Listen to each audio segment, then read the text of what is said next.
বন্ধুরা, তোমরা দেখো, এই আমাদের পুকুরের কই মাছগুলো এতক্ষণ বালতিতে জাবানো ছিল। তা খুব স্লিপ, কাটতে পারবো না বলে একে লবণ দিয়েছি, তাই কই মাছগুলো নেতিয়ে গেছে।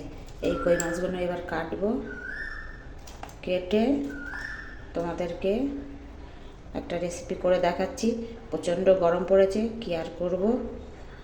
মাছগুলো সুন্দর করে কেটে তোমাদেরকে রান্নাঘরে নিয়ে দেখাচ্ছি। দেখো বন্ধুরা, কই মাছগুলো ভালো করে কেটে চটকে ধুয়ে নিয়ে এসে জল ঝরাতে রেখে দিয়েছি। কই মাছগুলো আমাদের পুকুরে। আর এখানে একটা পেঁপে লম্বা লম্বা করে কেটে নিয়েছি, দুটো আলু লম্বা লম্বা করে কেটে নিয়েছি, একটা গোটা পেঁয়াজ আর একটা গোটা টমেটো। প্রচণ্ড গরম পড়েছে, এই গরমে কোনো কিছু খাওয়া যাচ্ছে না, তাই এই পেঁপে দিয়ে আর এই কই মাছ দিয়ে পাতলা করে তোমাদের ঝোল করে দেখাবো। ততক্ষণ তোমরা দেখতে থাকো। কই মাছগুলো ভালো করে লবণ হলুদ মাখিয়ে নিয়েছি, এবার লাল লাল করে ভেজে নেব। আর এই পেঁপেটা দেখছো, এই পেঁপেটাও কিন্তু আমাদের গাছের পেঁপে, কোনো কিছুই বাজারের না, সবই বাড়িতে। আর এই কড়াই বসিয়ে দিয়েছি, কড়াই গরম হয়ে গেছে, কড়াইতে তেল দিয়ে এবার কই মাছগুলো সুন্দর করে ভেজে নেব। দেখো বন্ধুরা, মাছটা কি সুন্দর লাল লাল করে ভেজে নিয়েছি।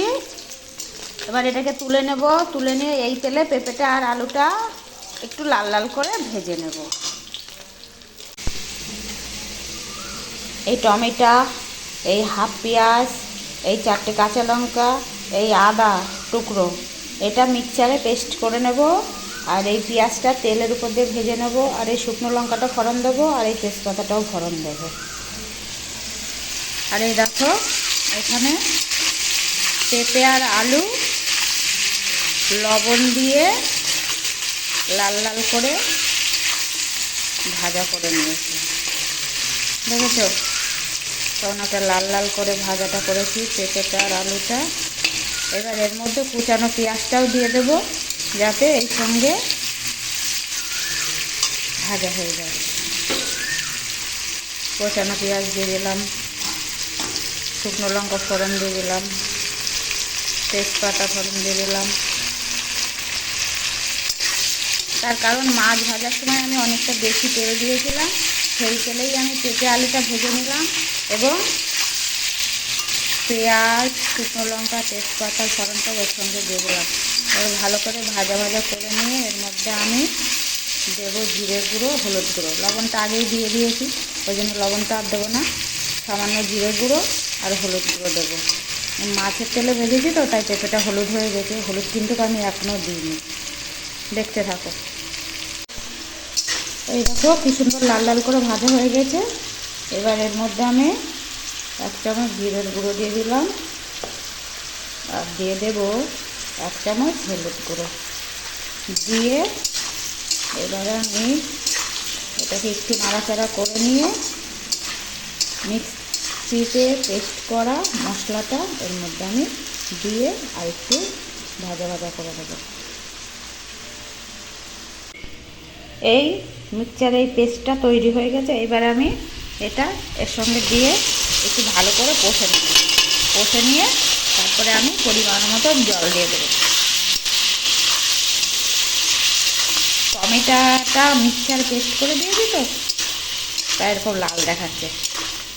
কাঁচা লঙ্কা দিয়ে রান্নাটা হচ্ছে।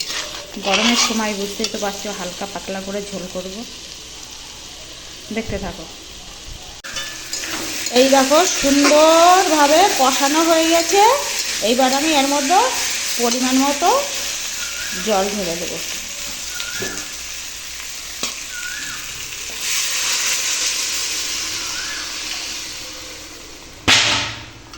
এই আমি পরিমাণ মতন জল ঢেলে দিয়েছি, দিয়ে এবার চাপা দিয়ে রাখবো। পেঁপে আর আলুটা সিদ্ধ হয়ে গেলে এই ভেজে রাখা মাছটা আমি ওর মধ্যে দিয়ে দেবো। আর এই হচ্ছে আমাদের গাছের আম।